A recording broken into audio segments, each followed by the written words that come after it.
Assalamualaikum warahmatullahi wabarakatuh. Baiklah, perkenalkan nama saya Zansabil Huday Anggara dengan NIM F1S1211144 dari ruang R003. Di sini saya akan mempresentasikan proyek akhir dari analisis kepuasan pengguna terhadap Google Maps dengan menggunakan metode UTAUT. Sebelumnya, saya berterima kasih kepada Bapak Pradita Eko Prasetyo Utomo, SPD, MCS, Ibu Ulfa Khoira Eskom Mkom, dan Bapak Budi Hartono SST MSI yang telah membimbing saya selama 1 semester di mata kuliah Statistika Terapan. Baiklah, langsung saja di sini untuk populasi dan sampel yang digunakan yakni mahasiswa.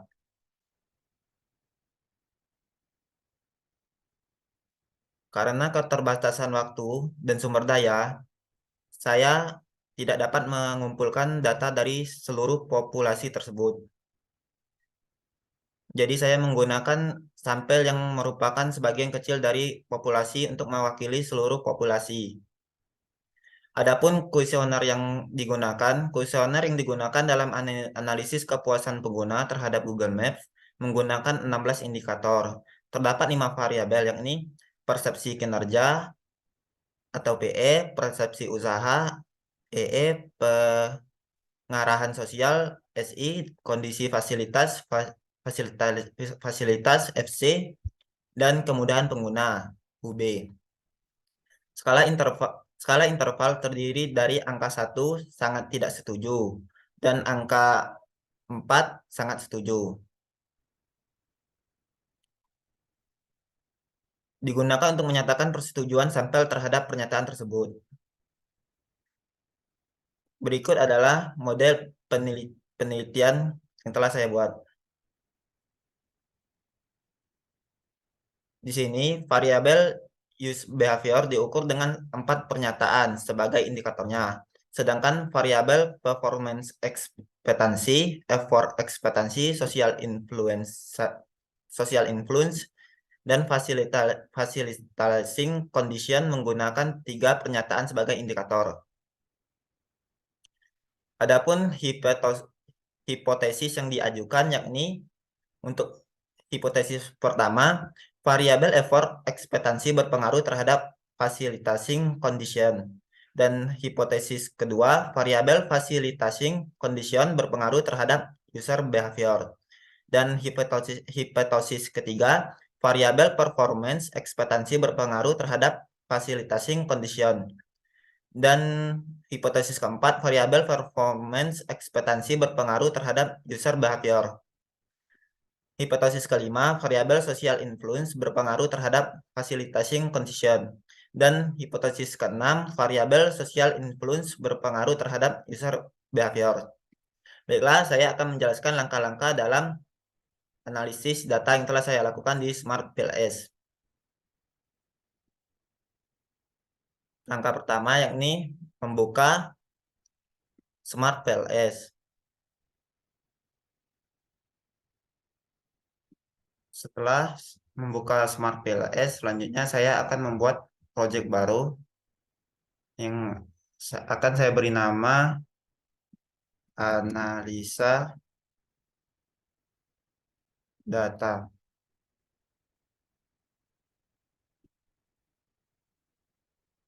Selanjutnya akan muncul tulisan double click to import data. Setelah kita membuat project baru, langkah selanjutnya adalah saya akan memasukkan data yang telah saya buat. Di sini saya mempunyai data kuis dengan format CSV. Saya masukkan.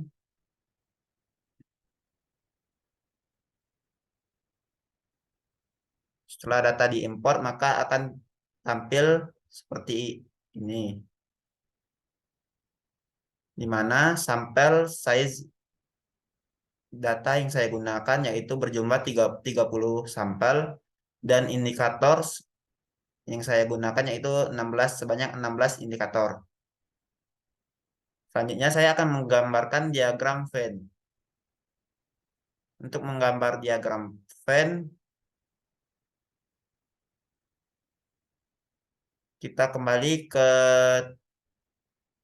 project yang telah kita buat tadi, terus kita klik 2 kali pada tulisan analisa data yang berwarna biru seperti ini.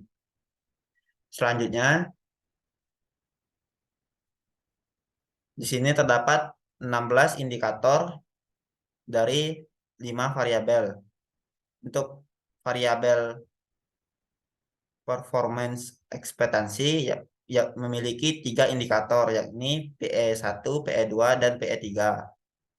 Untuk menggambarnya kita pilih PE1, PE2, PE3, kemudian kita drag ke kolom yang kosong. Setelah itu kita pilih lagi untuk variabel effort ekspektasi. Kita pilih E1, EE2, EE3, lalu kita drag. Untuk variabel social influence kita pilih lagi SI1, SI2, dan SI3. Kita drag ke kanan. Selanjutnya untuk variabel facilitating condition kita pilih FC1, FC2, dan FC3.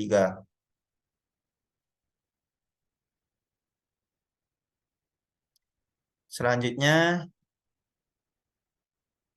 untuk variabel user behavior memiliki 4 indikator, yakni UB1, UB2, UB3, dan UB4.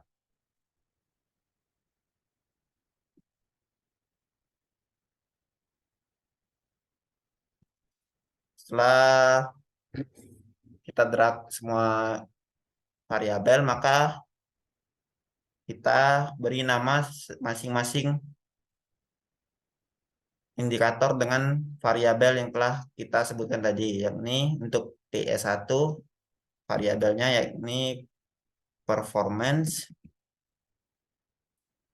ekspektansi. Ekspektansi.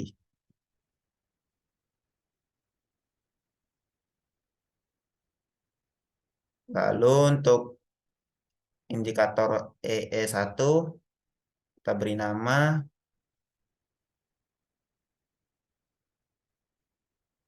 effort ekspektansi.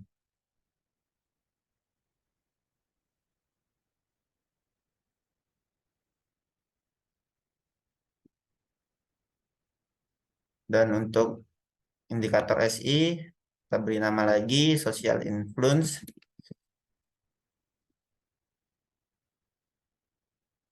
Social influence. Social influence. Selanjutnya untuk indikator FC kita beri nama variabelnya facilitating condition.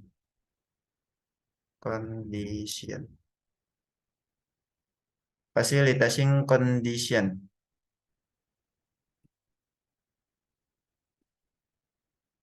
Dan untuk indikator UB kita beri nama variabel user behavior.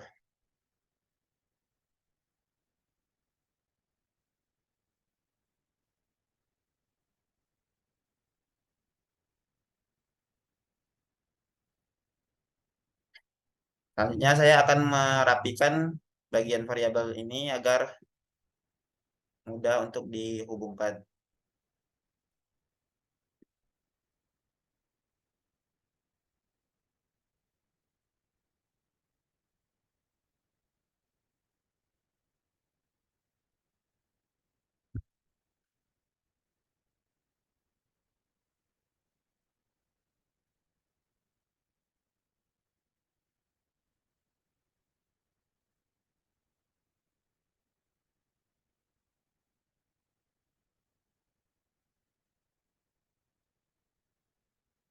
Saya rapikan sebentar.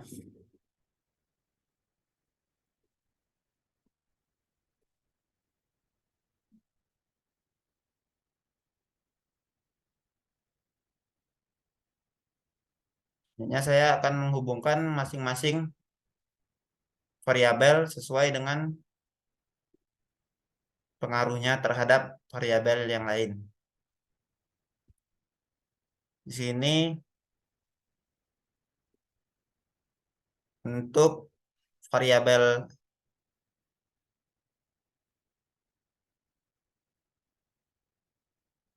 performance ekspektansi berpengaruh terhadap facilitating condition.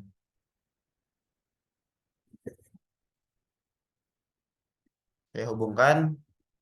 Lalu untuk variabel effort ekspektansi berpengaruh terhadap facilitating condition, dan variabel social influence berpengaruh terhadap facilitating condition. Kemudian variabel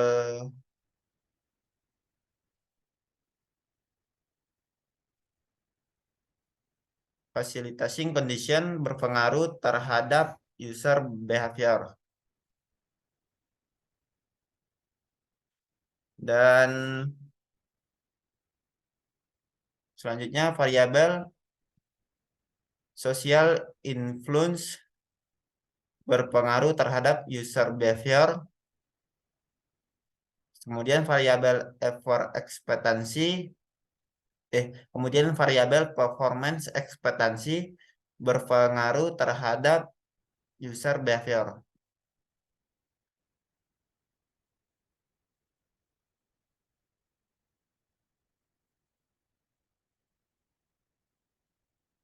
Setelah semua variabel dihubungkan, maka tampilannya akan berubah menjadi berwarna biru seperti ini. Itu menandakan bahwa penghubungan dari masing-masing variabel berhasil. Selanjutnya saya akan melakukan uji outer model. Untuk melakukan uji outer model, di sini saya menggunakan bantuan dari PLS algorithm. Langsung saja. Sini langsung saya start calculation.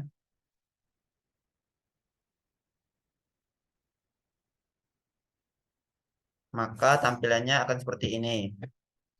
Untuk melihat outer model diperlukan untuk melihat hasil outer model dinilai dengan menggunakan reliabilitas dan validitas.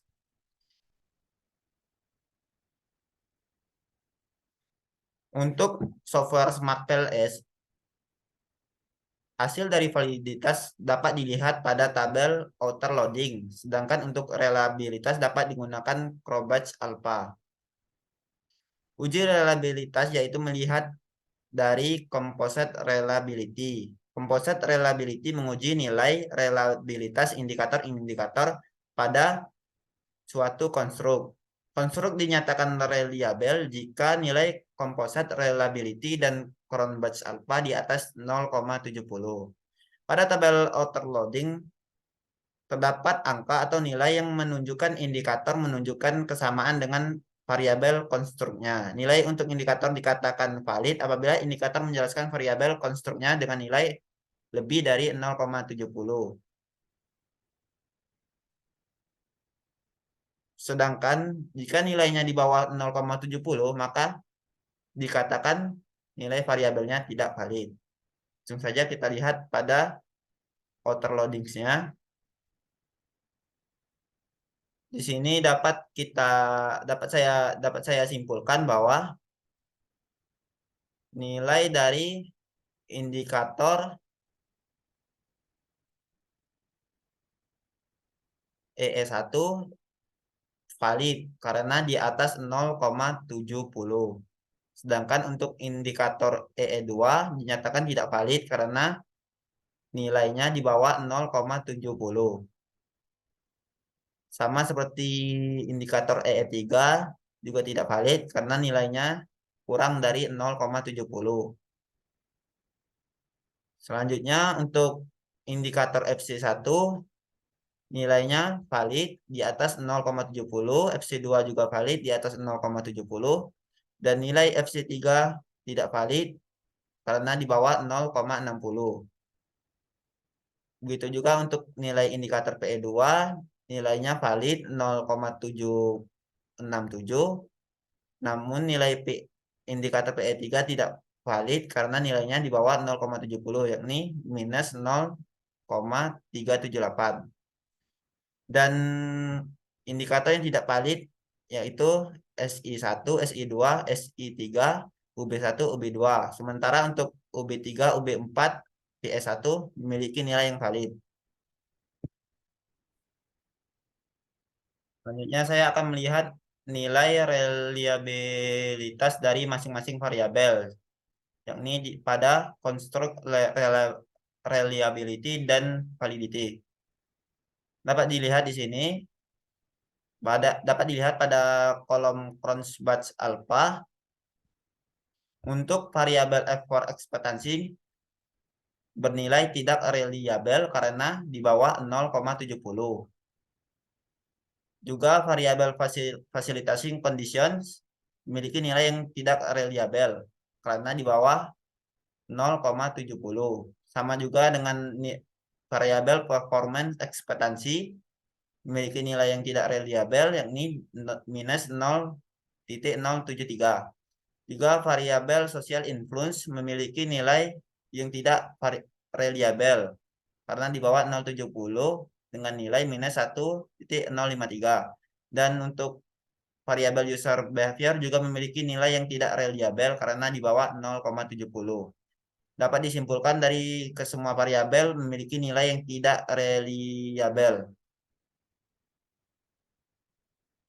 Selanjutnya saya akan melakukan uji inner model. Uji inner model dilakukan dengan melihat koefisien determinasi R2 dan VAT koefisien. Koefisien determinasi diuji untuk melihat seberapa besar konstruk endogen dapat dijelaskan oleh konstruk eksogen. Dan VAT koefisien bertujuan untuk melihat signifikansi dan kekautan hubungan dan juga menguji hipotesis. Nilai R square 0,75 yang berarti model kuat. Nilai 0,50 berarti model moderat dan nilai 0,25 disimpulkan model lemah. Semakin tinggi nilai koefisien determinasi maka akan semakin baik juga nilai prediksi yang diajukan. Baiklah, langsung saja untuk melihatnya itu pada kolom quality kriteria bagian R square. Di sini saya akan melihat untuk R square-nya untuk determinan di sini untuk variabel facilitating conditions memiliki nilai 0,459 yang berarti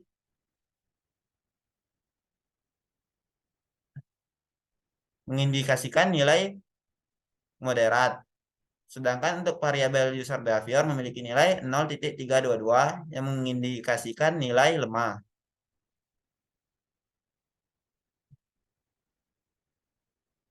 Dengan demikian dapat saya simpulkan bahwa facilitating condition penting dilakukan.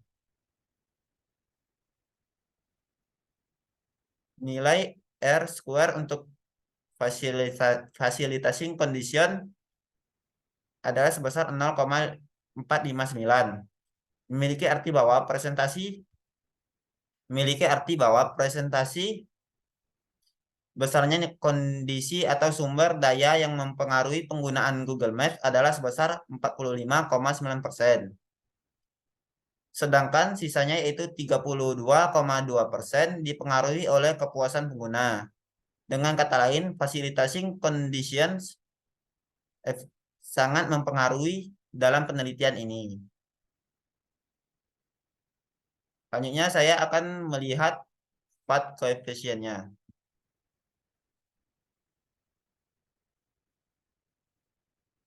Di sini dapat dilihat hubungan antara konstruk nilainya berkisar antara -1 sampai +1. Semakin mendekati +1, maka hubungan antar konstruk semakin kuat. Semakin mendekati -1, maka hubungan antar konstruk semakin negatif. Dan dari diagram Fat koefisien yang ditampilkan, dapat saya simpulkan bahwa hubungan effort ekspektasi terhadap facilitating condition berpengaruh. Dan hubungan antara facilitating condition terhadap user behavior tidak berpengaruh. Karena nilainya mendekati -1. Dan untuk hubungan antara performance ekspektasi dan facilitating condition berpengaruh karena nilainya mendekati +1. Dan hubungan antara performance ekspektasi terhadap user behavior juga berpengaruh. Hubungan social influence terhadap facilitating condition juga berpengaruh. Sedangkan untuk hubungan social influence terhadap user behavior tidak berpengaruh karena nilainya mendekati -1. Baiklah, setelah melakukan uji inner model, di sini saya akan melakukan uji hipotesis. Untuk melakukan uji hipotesis, di sini saya menggunakan, sebelumnya kita kembali dulu kepada gambar diagram V-nya. Untuk melakukan uji hipotesis, di sini saya menggunakan bantuan calculate bootstrapping. Langsung saja saya calculate, saya start calculation.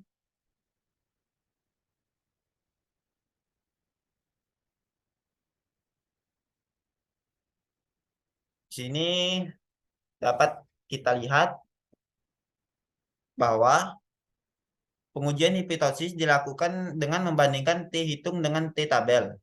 Perbandingan T hitung dengan T tabel digunakan untuk mengetahui ada 30 atau tidaknya pengaruh antar variabel. Nilai T hitung diperoleh dari hasil bootstrapping dengan software Smart PLS. Untuk pengujian hipotesis dalam penelitian ini digunakan nilai T statistik. Maka untuk A sama dengan 5%, nilai T statistik yang digunakan adalah 1,96. Sehingga kriteria penerimaan atau penolakan hipotesa adalah HA diterima dan H kosong ditolak ketika T statistik lebih dari 1,96. Pengujian hipotesis dilakukan dengan melihat output Fat koefisien dari hasil resampling bootstrap sebagai berikut.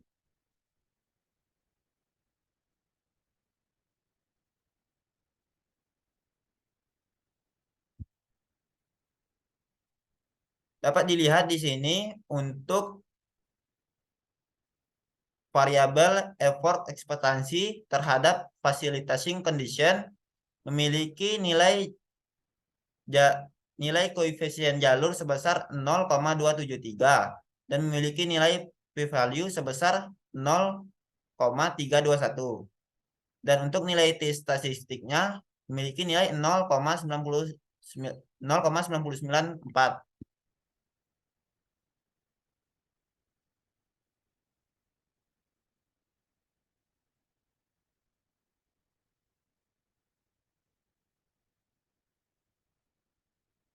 Dapat disimpulkan bahwa nilai T statistik dari variabel effort ekspektasi terhadap facilitating condition memiliki nilai yang kurang dari nilai T tabel, yakni 1,96. Menunjukkan bahwa effort ekspektasi berpengaruh terhadap facilitating condition. Maka dapat dinyatakan bahwa hipotesis 1 tidak didukung karena nilai T statistik belum memenuhi persyaratan, yaitu T statistik lebih besar dari T tabel 1,96. Kemudian untuk variabel facilitating condition terhadap user behavior memiliki nilai koefisien jalur yakni -0,475 dengan p-values 0,275. Untuk nilai T statistiknya yakni 1,093.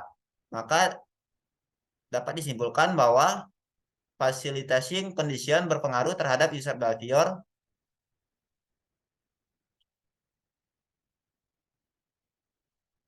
Dapat dinyatakan bahwa hipotesis 2 tidak didukung karena belum memenuhi persyaratan, yaitu nilai T statistik lebih besar dari T tabel 1,96. Selanjutnya untuk variabel performance ekspektansi terhadap facilitating condition.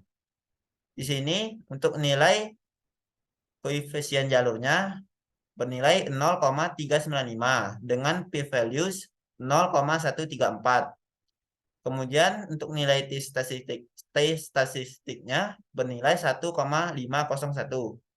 Dapat disimpulkan bahwa performance ekspektansi berpengaruh terhadap facilitating condition. Dapat dinyatakan bahwa hipotesis 3 tidak didukung karena nilainya belum memenuhi persyaratan, yakni nilai T statistik lebih besar dari T tabel. Kemudian untuk variabel performance ekspektansi terhadap user behavior memiliki nilai koefisien jalur yakni sebesar 0,640 dengan nilai p-values 0,067 dan nilai statistiknya yakni 1,835. Maka dapat disimpulkan bahwa performance ekspektansi berpengaruh terhadap user behavior. Dapat dinyatakan bahwa hipotesis 4 tidak didukung karena nilai T statistik belum memenuhi persyaratan, yang ini T statistik lebih besar dari T tabel 1,96. Dan untuk variabel social influence terhadap facilitating condition memiliki nilai koefisien jalur yakni 0,258 dengan p-values 0,350. Untuk nilai T statistiknya yakni 0,935. Maka dapat disimpulkan bahwa social influence berpengaruh terhadap facilitating conditions. Dinyatakan bahwa hipotesis 5 tidak didukung karena belum memenuhi persyaratan, yakni nilai T statistiknya harus lebih besar dari T tabel 1,96. Dan untuk variabel social influence terhadap user behavior memiliki nilai koefisien jalur yakni minus 0,107 dengan nilai p-values-nya 0,773 dan T statistiknya 0,288. Maka dapat disimpulkan bahwa social influence berpengaruh terhadap user behavior. Dan dinyatakan bahwa hipotesis 6 tidak didukung karena nilai T statistiknya belum memenuhi persyaratan, yakni T statistik lebih besar dari nilai T tabel 1,96. Baiklah, sekian presentasi dari saya. Kurang lebihnya saya mohon maaf. Apabila terdapat salah kata saya memohon maaf. Saya akhiri. Wassalamualaikum warahmatullahi wabarakatuh.